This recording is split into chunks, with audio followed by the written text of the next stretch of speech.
ఇటీవల కాలంలో కాలపత్తర్ police station పరిధిలో రౌడీ షీటర్ల ఇండ్లలో తనిఖీలు చేసినప్పుడు మరి ఆర్థికంగా ఇబ్బందులు ఉన్న రౌడీ షీటర్లను గుర్తించి తమ వంతుగా ఈ రోజు కాలపత్తర్ సిఐ ఖలీల్ పాషా ఆర్థికంగా తీవ్ర ఇబ్బందులు ఉన్న రౌడీ షీటర్లకు నిత్యావసర సరుకులను రాజేంద్ర డీసీపీఎస్ శ్రీనివాస్ చేతుల మీదుగా అందించారు. ప్రవర్తనలో మార్పు రావాలని, తమ కుటుంబ సభ్యులను వారి భవిష్యత్తును దృష్టిలో పెట్టుకుని నేరాలకు దూరంగా ఉండాలని రౌడీ షీటర్లను డీసీపీ సూచించారు.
जाके बोलना उसको सुधरो बोलो आप बोल के उसको करेक्ट लाइन पे आओ बोलो.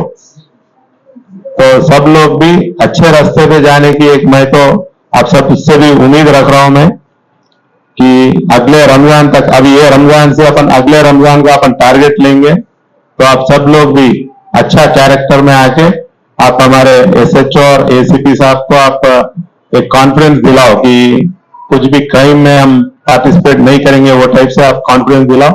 डेफिनेटली पुलिस डिपार्टमेंट से जो आपको मदद करना है हम करेंगे.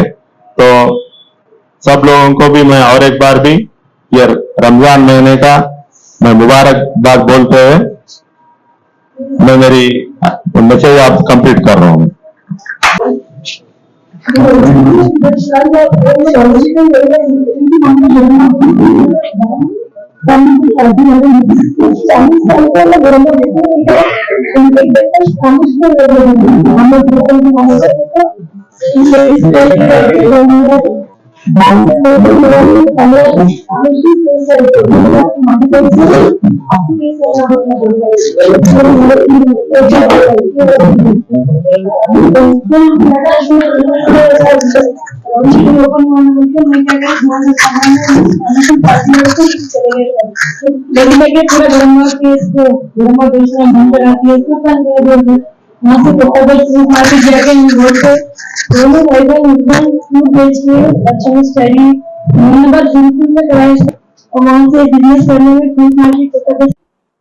మా Hyderabad city Kalapathar police station లో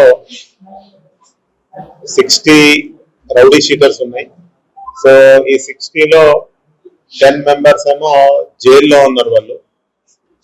వాళ్ళకి వివిధ కేసులలో వాళ్ళకి పనిష్మెంట్స్లలో వాళ్ళు జైలు జీవితం గడుపుతా ఉన్నారు. మిగతా 50లో ఒక 10 మెంబర్స్ ఏమో వాళ్ళు చేసుకునే పనుల నిమిత్తం వాళ్ళు వేరే ప్రాంతాలకు వెళ్ళడం.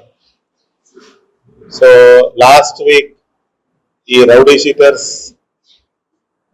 ఇళ్లలో సర్ప్రైజ్ చెక్ లేట్ నైట్ వెళ్ళినప్పుడు చూస్తే దాదాపుగా వాళ్ళందరూ కూడా ఒక పేదరికంలో ఉన్నారు. ఆ కుటుంబాల పరిస్థితి చూస్తే అంత బాగాలేనందుకు మా ఎస్హెచ్ఓ మా ఇన్స్పెక్టర్ గారు ఖలీల్ పాషా గారు ఒక మంచి ఆలోచనతో రంజాన్ మాసంలో పవిత్రమైన నెలలో ఆ కుటుంబాలకి అండగా ఉండాలని చెప్పి మా ఇన్స్పెక్టర్ ఖలీల్ పాషా గారు, అదేవిధంగా మా డిఐ కాలాపత్తర్ సత్యం, అదేవిధంగా మా ఇన్స్పెక్టర్ కామాటిపుర ప్రసాద్ గారు, వాళ్ళందరు ముగ్గురు ఇన్స్పెక్టర్లకు కూడా వాళ్ళ ఏసీపీ జావేద్ గారు కరెక్ట్ గా గైడ్ చేస్తూ ఈ రోజు ఇక్కడ 20 మంది రౌడీ షీటర్స్ వారి ఫ్యామిలీలను పిలిచి వారికి కొన్ని ఇంట్లో సరిపడా తినుబండారాలు వాళ్ళకి ఇవ్వడం జరిగింది. సో రంజాన్ మాసంలో, ఒక పవిత్రమైన మాసంలో వాళ్ళు ఏదైతే రోజాలు ఉంటారో ఆ రోజాకి వాళ్ళు అన్ని పద్ధతులు పాటిస్తూ నిష్ఠగా ఉంటారని, మరి ఆ కుటుంబాలకు కొన్ని మంచి విషయాలు, ఏదో వారి హస్బెండ్ చేసిన కొన్ని తప్పిదాలకి ఆ కుటుంబాలు కూడా చాలా ఇబ్బంది పడుతూ ఉన్నాయని చెప్పి ఈ శుభ సందర్భంగా వారందరికి కూడా కొన్ని మంచి మాటలు చెప్తూ ఆ కుటుంబాలు ఏ విధంగా బాగుపడాలా, ఆ పిల్లలకు ఏ విధంగా చదువు నేర్పించుకోవాలని చెప్తూ ఈరోజు ఈ కార్యక్రమం తీసుకోవడం జరిగింది. సో పెద్ద మనసుతో మా ముగ్గురు ఇన్స్పెక్టర్లు ముందుకొచ్చి ఈ కార్యక్రమాన్ని చేశారు. వారందరూ కూడా నేను అభినందిస్తూ ఉన్నాను. అదే విధంగా వచ్చిన ప్రతి ఫ్యామిలీకి కూడా, ఒక ఫ్యామిలీ కామాటిపురా నుంచి ఒక ఫ్యామిలీ వచ్చారు వాళ్ళు. సో గతంలో చేసిన తప్పిదాలతోనే ఆ ఫ్యామిలీ పైన, అతని పైన రౌడీ షీట్ నమోదైన తర్వాత ఆయన సతీమణి గారు చెప్తా ఉన్నారు, ఆ రౌడీ షీట్ ఉన్నందుకు ఎన్ని ఇబ్బందులు ఆ కుటుంబం గురవుతుందో కూడా ఆమె చెప్పడం జరిగింది. సో పిల్లలకు చదివిస్తా ఉంది ఆమె కష్టపడి. అతని తను వెళ్ళి ఉద్యోగం చేయాలా అని అంటే ఎవ్వరు కూడా అతనికి ఎలాంటి అవకాశం ఇస్తలేరు.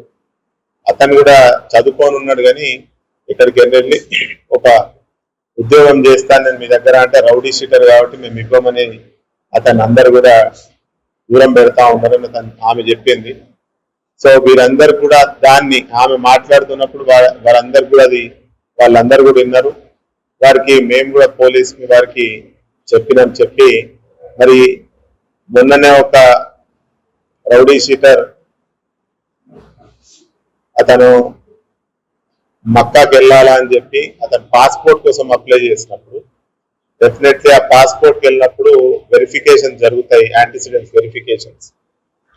సో అతను వచ్చేసి ఆఫీసర్లతో మాట్లాడుతూ ఒక నిర్ణయం తీసుకొని అతను మక్కాకి వెళ్ళి ఆ హోలీ ప్లేస్ దర్శనం చేసుకోవాలంటే అతనికి పాస్పోర్ట్ కావాలి కాబట్టి అతనిది రౌడీ షీట్ క్లోజ్ చేయాలని చెప్పి నిన్ననే నిర్ణయం తీసుకోవడం కూడా జరిగింది.